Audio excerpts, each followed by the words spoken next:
আসসালামু আলাইকুম রহমতুল্লাহ। জনাব ইশরাক সাহেব বলছেন 24 ঘন্টার মধ্যে বাংলাদেশ থেকে রাজাকার মুক্ত করা সম্ভব।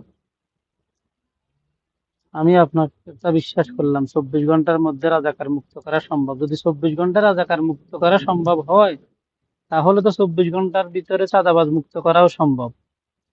24 ঘন্টার ভিতরে দখলবাজ সন্ত্রাস মুক্ত করাও সম্ভব। 24 ঘন্টার মধ্যে দেশ থেকে শিশু হত্যাকারী মুক্ত করাও সম্ভব, জেনা মুক্ত করা সম্ভব, সবই সম্ভব। যদি রাজাকার মুক্ত করা সম্ভব হয়, সবই সম্ভব। রাজাকার তো বাংলাদেশের ক্ষতি করতেছে না। আর সন্ত্রাস, চাঁদাবাজ, শিশু হত্যাকারী, শিশু ধর্ষণকারী এরাই তো বাংলাদেশের ক্ষতি করতেছে।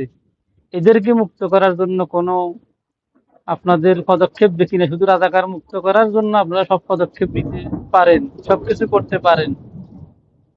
বাংলাদেশ থেকে সন্ত্রাস, চাঁদাবাজ, টাকা পাচারকারী, লুটেরা এদেরকে মুক্ত কেন করতেছেন না?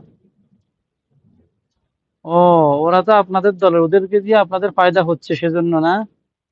ওরা ছাড়া আপনারা চলতে পারবেন না, রাজাকার ছাড়া তো চলতে পারবেন না। রাজাকার আপনার কি ক্ষতি করতেছে? দেশের কি ক্ষতি করছে দেখান, রাজাকার দেশের এই ক্ষতি করছে। শয়তানি বন্ধ করেন। শেখ হাসিনাও এরকম অনেক চেষ্টা করছিল, লাস্ট পর্যন্ত শেখ হাসিনা বাংলাদেশ থেকে পালাই গেছে। বাংলাদেশ থেকে মুক্ত হয়ে গেছে শেখ হাসিনা, আপনারাও বাংলাদেশ থেকে মুক্ত হয়ে যাবেন ইনশাআল্লাহ একদিন, এইসব কথার কারণে।